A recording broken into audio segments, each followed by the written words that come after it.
You're listening to the Perth Property Show, Australia's only weekly property podcast by West Australian experts for West Australian listeners. Catch your latest episode every Monday at 7 a.m.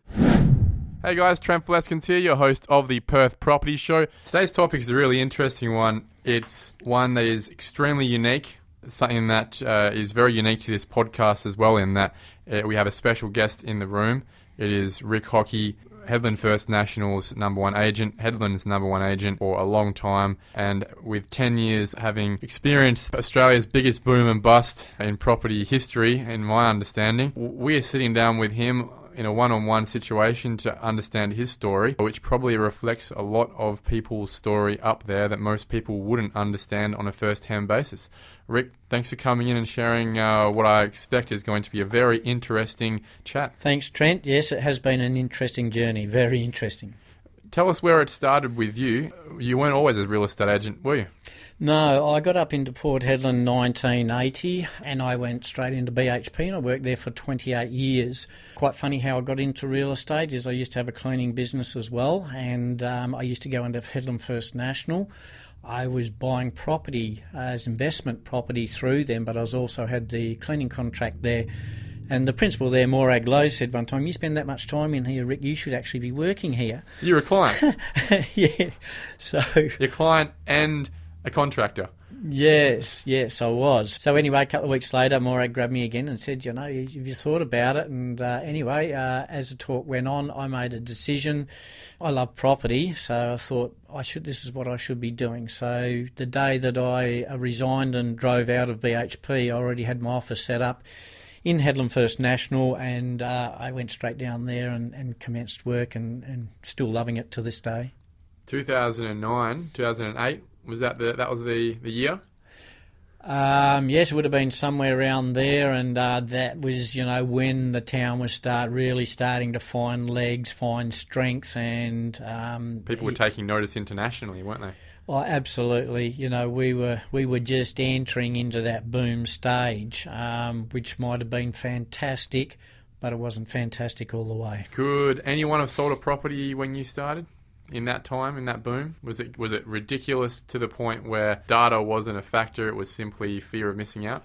Yeah, look, what really drove it was the rental prices that we're getting. Everything that we sold, it was based around what's the yield. Some of the investors, and they would be from all over Australia and in international with some of my clients, you would email off the information. It would say what the lease details were, and it would be could be anywhere between an 8 and a 15% return. Bang, I'll buy that. So our rents were very high. People treating residential property like commercial property. Yes. Well, we had rents as high as $5,000. We had 3 properties out at Pretty Pool that getting $5,000 per week, believe that or not. And what sort of property was that? 5x2s, 5x3s. There was 3 of them out there. The 4x2s would average, and I had a couple myself, $3,000 per week. You couldn't rent a house in Peppermint Grove for that in Perth. And the houses at Peppermint Grove would be a far reach from the properties in Port Hedland too. Yeah. Okay, so things are obviously going well. We all remember how well it went. Can you start explaining what happened? You woke up that day and suddenly someone didn't want to buy that property that you expected to sell for $100,000 more than yesterday. Yeah, look, it was selling property and that, it was quite easy. There was lots of investors out there to buy. The sellers were happy because they were getting big dollars selling their property for $1 million, and it was probably only cost about $400,000 or $500,000 to build. So it was good times, and we all thought it would never end. But of course, nothing goes forever. I guess when the construction slowed down, the iron ore prices plummeted. All of a sudden, the lease amounts came down. Instead of getting $1,000 or $2,000 or $3,000 a week, cut it in half again, and take some more off it, type of thing. So what sort of time period was that where it just plummeted? It started at the high end of 2012 and continued on for about 6 years, and continued to fall at quite a rate of knots. And we were just thinking it's got to stop soon, but no, it didn't. And of course, when all the construction people went out, all the big miners, they shut their purses. They weren't spending. They cut their costs, so people left. So there was a lot of cost cutting happening within the town, and our local agents, contractors too. There was a lot who went bust and moved out. So, we went from a population at the height of it, which was around 20,000 people. We currently sit around 13,500 people. That's a big difference. Were the people who sold in 2012, were they smart or lucky? I think there might have been some smart people out there, and I think there's a lot of lucky people out there. I was one that wasn't smart and wasn't lucky. I had a lot of property myself, and I got burnt out of that as well. Had I been smarter, I would have got some of those big prices. But we all live and learn, and that was a big learning curve for me. But for a lot of people, it's life-changing, absolutely, completely, and a pivotal time came one time when I was in somebody's house, and it was a mum and dad, and as I went to appraise their house, they bought the property for $800,000, and I appraised it and stood in that lounge room and told them, now we have to put it on between $250 and $280. They both broke down crying in front of me, and I was standing there, and I wasn't all that flash. I wasn't flying either with all my property coming down, and it was getting harder to sell property and that. Every day there was phone calls, people, really feeling the stress and pressure from the banks and a lot of things. So it was a very, very hard period. And even now today, there's still people that are struggling with it, and probably will for another 2 years. Did you feel like the Grim Reaper for a while? Look, it was very hard to do it, but at the end of the day, after talking, to several other people that are in the industry and that, you've got a job to do. You don't determine whether the market goes up and down. There's other factors out there that nobody has any control over. So, yes, you did, certainly, but being pulled back into line and saying, put your head back down and start doing what you're supposed to do. There's still people out there who need help. They're in trouble, and they've got to get out of trouble. So, yes, it certainly affects you, but you get over it and you work through it and get on with it. I guess the people that I am most concerned about coming out of the last 6 years are those who not only bought in Hedland, but leveraged up in Hedland and Karratha and Newman as well. Have you seen personally firsthand how that's affected those people? And do we have a salvage story here, or is it really a resetting of people's lifestyles and expectations until they retire or throughout their retirement? Yeah, look, there was people who bought smart maybe 20 years ago, and they had bought property around the 200 or the 300,000. All of a sudden they saw that property go to 800,000, so they've got equity within that property of 500,000, so they go out and they'll buy that new car or a boat or another property, and then hope to get the rise again, and then borrow against that equity and go. So it does have that carry-on effect. When everything came back, you're to the hilt in debt.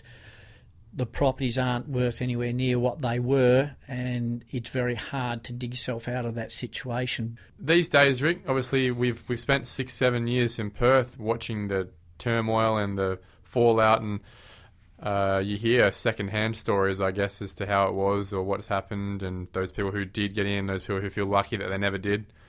Where are we sitting now? What's the vibe like? How has the vibe in Hedland changed since 2010 throughout that time and to now? Is it a rebirthing, just as a general cultural feel, or are we still in a state of cultural depression? Look, there's definitely still people out there who, in pain, but definitely Port Hedland, South Hedland has found a level now. We've stopped the slide, and we have found that level, which is great. We've found a little bit of strength, particularly in the rental market, where we've had that probably about an average of $50 per week increase over the last 6 months. The sales, there's still sales out there. If you want to sell your property, it will sell. We just have to get the price right for where the market is. So it's not as if properties aren't selling. Yes, they are, and they're selling, as I say, as long as we get realistic pricings on them.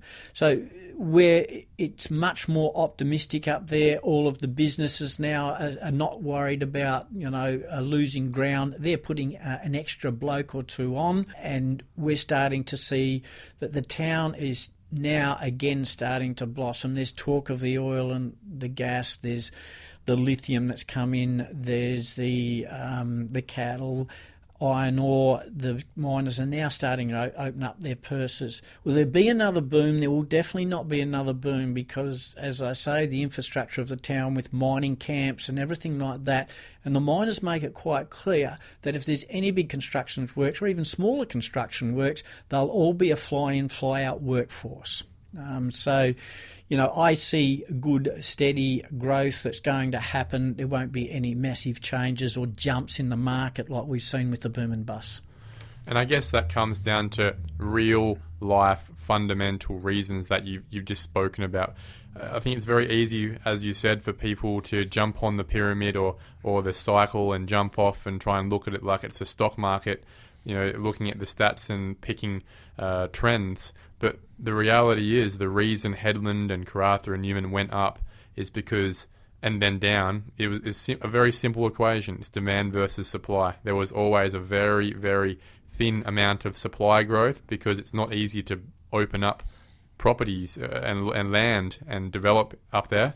And because of the extremely quick need for people, there was an extremely quick need for housing up there. That's why the property prices went through the roof. The difference this time, as you explained, the fundamentals aren't there, especially on the supply side. The mining camps, can you explain a bit more how that has changed now in that situation compared to 10 years ago? Yeah, well, look, 10 years ago we didn't have these mining camps. We've got two very large ones up there and some smaller ones. When the construction work that started, well, where we're going to put people didn't really come in the equation. You got to the stage where a four-bedroom house didn't just get leased out as a four-bedroom house. It got leased out, it's got 4 bedrooms, $500 per bedroom, or $750 per bedroom. So now that the mining camps are out there, and they're going to be around, they won't go anywhere. Any construction work, fly them in, fly them out, and they've been quite clear on what will happen there. To be honest, for the construction side of it, fair enough. But if people are in with the mining companies, I know there is a swing back to the mining companies. If you're working permanently in Port Hedland, live in Port Hedland. So those mining companies are essentially a buffer zone of supply that if the mining companies need that increase in population quickly, they've got that supply of properties there to cover that, and it won't affect the market in such a crazy and unstable way. However, obviously, there are a number of third-party contractors and that multiplier effect of all the other companies, the subcontractors going up there, housing their own people, that will have an effect on the fundamentals of demand and supply in Hedland. Yes, and look, at just another one to throw in the equation, which is interesting, is Wodgina. Now, they're lithium, but they're putting in their own airstrip, and they will have their accommodation on site. So, that's where normally if they didn't have that airstrip and accommodation on site, then they would fly into Port Hedland, the normal airport, and then they would be housed at Port Hedland, drive out, which is about an hour and a half, and back. But this is the way the south flank down in Newman is the same. They put all the accommodation on the actual site itself, and it's a way of controlling this boom bust. The towns will now steadily grow, and I think our foundations are better now to have prolonged steady growth, normalised growth. We were very abnormal in our growth over the last 30-odd years. Looking forward, obviously, you've just touched on that normalisation of the cycle, given we're better prepared now for any of those boom-bust cycles that we inevitably have in iron ore, based on factors globally we can't control. Real estate in Hedland, again, obviously, number one, your numbers are ridiculous, and that is in a town with sales that are minute compared to Perth. How does it look going forward for Rick Hockey and First National in Hedland? Look, I think it looks very good. Hedland First National, very well run. Moraglow, the principal, is excellent. You won't get a better principal than Morag, I don't think. Very sensible, very fair. I think that the future for Hedland, full stop, is very bright. For the sales and that going forward, I think that will continue to be strong as well. I just see that as the market continues to strengthen, there will be turnover, there will be that return of investors will come. And what we're sort of thinking is that Sydney and Melbourne being overcooked a little bit, that there'll be people saying, where's a place where there's the bottom of the market and they're just starting to fight their way back? Hedland's a good place to start. We're starting to see a bit of that happening. So I think when we get an evening out, say, we might be a 50-50 owner-occupier investor type place, we'll be in a pretty good spot. And then we'll start seeing that there will be more houses and units built and go that next phase or the next cycle, if you like. Yeah, and that evening out, as we've spoken about before, is when the replacement cost of building is equal to what you could purchase a fairly new second-hand property at. And I guess we're a while away from that still, and I guess that's what we're looking forward to for the Hedland region. Yeah, and this is exactly why it's still a good reason to buy up in Hedland, is that, we're still well and truly under replacement costs. So we've still got a way to go, and it just supports, I guess, my theory and a lot of others, is that the recovery is started, but it will be slow and it will be a normalised type recovery rather than one massive jump back to the high, yields and the high returns that we've previously been used to. I think the Pilbara has changed for good now. Rick Hockey, what an awesome conversation and insight into what happened up there. Really looking forward to seeing how that recovery continues, and looking forward to having you back in the studio when you've got some really awesome good news stories coming out of the area in the next year or so. Yeah, look, thanks very much, Trent. It's good. We'll have to get you up there, get you into a bit of fishing and show you what Port Hedland's all about. Back mate. to my Derby roots. Back to your Derby roots. Make sure you got a hat. It's been blistering hot up there of late, but it's been a pleasure, and thank you very much, Trent. Cheers, Rick. Okay, so today's suburb spotlight, we are talking Doubleview, one of my favourite suburbs in Perth, simply because it really does reflect its name. There is that double view. My old man has a house on Princess, right at the top of Doubleview. He's got an aspirational home, looking to build on his dream home one day, and he has that double view of the city and the ocean. Who would have thought that would probably be one of the highest places in Perth? Pretty cool area on the way to Scarborough. To help us out with that conversation, we've got, as always, the number one real estate agent for this suburb. It is Richard Clucas from Abel McGrath. Richard, cheers for coming in. Thank you for having me. Tell me about this suburb. What does it mean to you and the people that live there? Historically, dating back to sort of 1916 thereabouts, when it was first coined, and there was a purchase of the south section of Scarborough Beach Road, or South Doubleview if you like. And then from there on in, around the 1926, it got bought out and subdivided into lots, and then portioned off after the Second World War for war service homes as well, which many of them are still standing today as part of the subdivisions that do take place in the old Fibro character homes that exist there, so adding to the multitude of different options that buyers have and homeowners have in the area. That's a much older suburb than I expected. Is it because there's been so much renewal in the area over time, given the zoning and whatnot, that you just don't see so many of these older houses? When you're talking sort of 1940s, 50s homes, there's still a few that are there. I think also progress. You see a lot of the newer homes that have been built on the old full block subdivided lots. Generally speaking, north of Scarborough Beach Road is generally where the war service homes were. And then I guess you could talk about the private purchasers or the private owners outside of those government providers. That's the point of differentiation between the two, I guess. You're right. Scarborough Beach Road does split the suburb up. I would generally say that north of Scarborough Beach Road, you have a lot more of that development, that urban infill that's happened over the years. Yeah?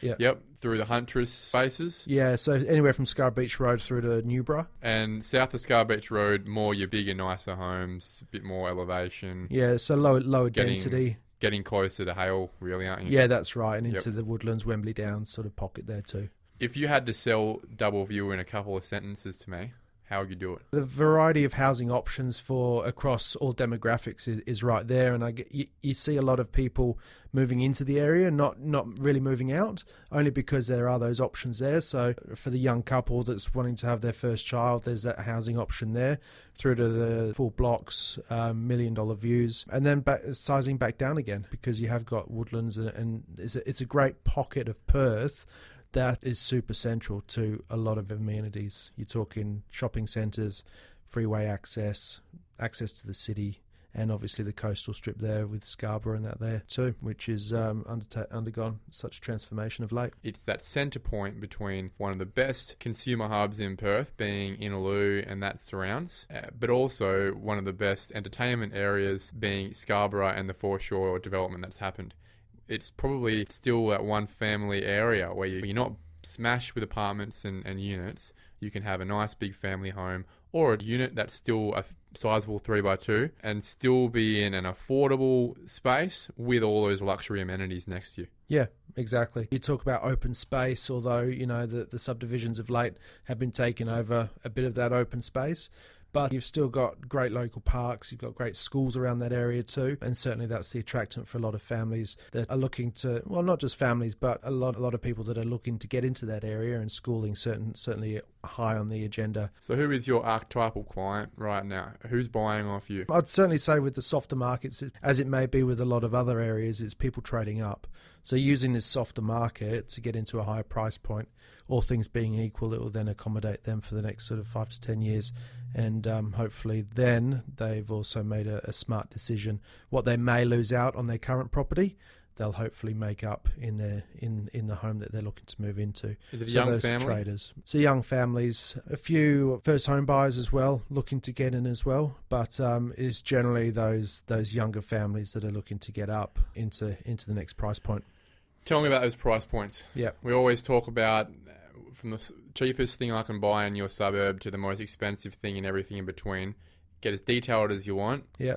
Tell me what you got. So starting right at the I guess the cheapest option, you've got apartments there, 1x1s, 2x1s, and they can range anywhere from sort of 250,000 to 300, 400 for a newer sort of 2x2, and that would generally sit on around about 80 to 90 square metres. So a normal apartment really for that space? Yeah, so a normal apartment, not much outdoor space, but more of a lock and leave type option. Are these your big 6-7 story flats, or are they your boutique 2-story options? No, more boutique. There's a few more as well, the high density arterial routes as well, like your Scarborough Beach Road there, which is also, I guess, another point to touch on, the whole rezoning. Scarborough Beach Road West Activity Corridor, which has taken into account envelopes along Scarborough Beach Road, converting that from current residential to mixed-use residential and commercial. This is all an area that's sort of going through transformation, but a lot of these high-density sort of 1-2-bedroom apartments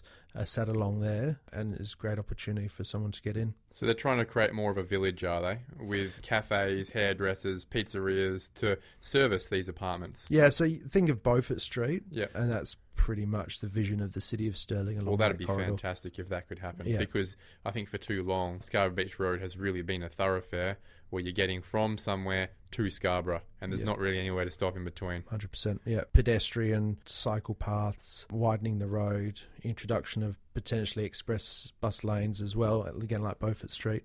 So then you've got direct line of transport from train stations and public transports down to the beach. But yeah, back to the housing options anyway. So you've got the smaller type apartments, anywhere sort of 250, 300. Potentially up to 400. Triplexes, they're trading around the sort of 500 mark. For a good one? Yeah, sort of high 4s up to mid 5s for a triplex. You're talking about 3x1, 3x2 there.